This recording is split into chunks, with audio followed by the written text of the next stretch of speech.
What's going on, guys? So I'm out here taking care of some snow, and where I live it seems like we got more snow than anywhere else in Pennsylvania, so that's a nice stroke of luck, I guess.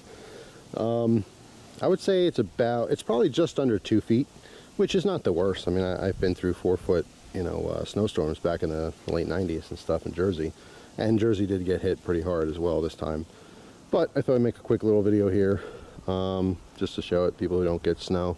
Unfortunately, there's the Challenger somewhere in there, and my Chrysler you can't even see. So if the people are asking if it's sold yet, no, it's under there somewhere. Looking to fix it up a little bit before I list it for sale. I want to paint the grill. The grill has some just some paint chips and stuff in the road.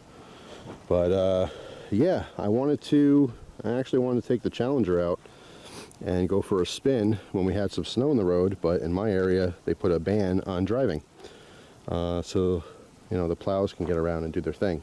So they were actually making statements that they were going to ticket people.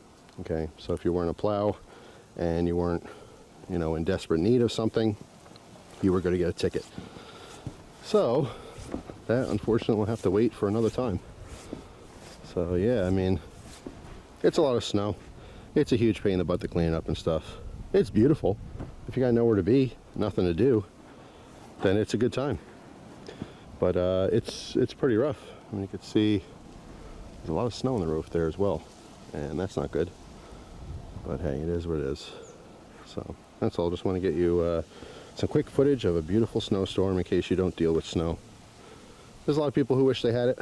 And yeah, again, if you're inside, nice hot cup of coffee or something, reading a book, watching a movie, it's beautiful. But outside of that, if you got to drive in this stuff, or you got to come out here and shovel it and snow blow it like I am, it is no treat. But it always feels good when you're all done. So anyway, that's it for now. Hope you guys have a wonderful day, and I'll see you tomorrow with a brand new video. Take care.